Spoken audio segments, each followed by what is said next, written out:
We should regularly wash our hands with soap and water and avoid touching our face with our hands.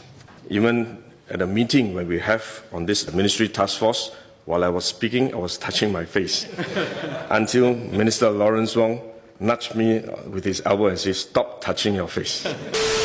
Let me now share about what we know about this novel coronavirus. This virus comes from the family of coronavirus, which includes other viruses such as MERS and SARS, as well as the milder variants causing common cold. The medical consensus at this moment is that the novel coronavirus is more transmissible but appears less deadly than SARS. Evidence suggests that the rate of human-to-human transmission of this virus appears to be higher than that of SARS. For now, the evidence also suggests that transmission is mostly via droplets. What this means is that the virus is carried within droplets emitted from an infected person over a short distance, such as when a person coughs or sneezes. If these droplets come into contact with the eyes, nose, or mouth of an individual, directly or indirectly through hands that have come into contact with these droplets, the individual may become infected. To clarify, there is no evidence currently to suggest that the virus is airborne.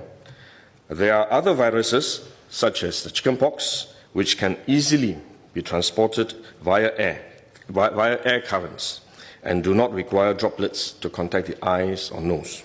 The novel coronavirus is not in this category of viruses. The novel coronavirus could also transmit through surface contact. Let me explain. When a person sneezes or coughs, the droplets fall onto the surfaces of tables and chairs, and the virus may remain alive for up to a few days. When someone else touches the surfaces of these tables and chairs, the virus can be transferred to his hands, and if he then rubs his eyes or nose without washing his hands, he may become infected. So we should wash our hands. This is also why we only quarantine the close contacts of confirmed cases. For more transient contacts, such as individuals that the confirmed cases may have walked past in malls or hotels, the risk of transmission is low. For coronavirus generally, the person is most infectious when he is displaying symptoms, or what you call symptomatic. And this is likely to be the case for the novel coronavirus as well. There is evidence of limited spread from a person without symptoms during the incubation period. However, this form of transmission may be uncommon and has so far involved isolated cases only. At this point, the evidence still points towards higher transmissibility when the person is displaying symptoms. As such, medical professionals, both overseas and in Singapore, have advised that the most effective way that we can protect ourselves is to practice good personal hygiene. We should regularly wash our hands with soap and water and avoid touching our face with our hands. These may sound simple, but actually they're very difficult to do because all of us touch our face all the time. Even at a meeting when we have on this ministry task force, while I was speaking, I was touching my face until Minister Lawrence Wong nudged me with his elbow and said, "Stop touching your face."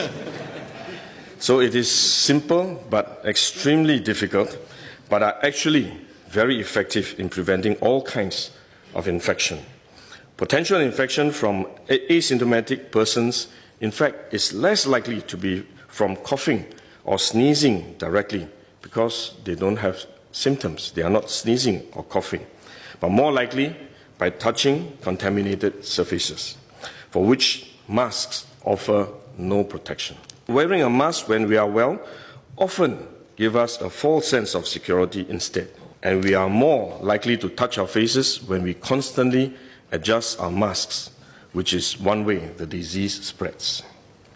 At the same time, we need to protect others, our loved ones, friends, colleagues, and fellow Singaporeans that we come into contact with. If we are sick, we should rest and recover at home as far as possible. If we do need to go out to see a doctor, for example, we should wear a surgical mask to protect others. So this is when mask is needed, when we are unwell and have to go out.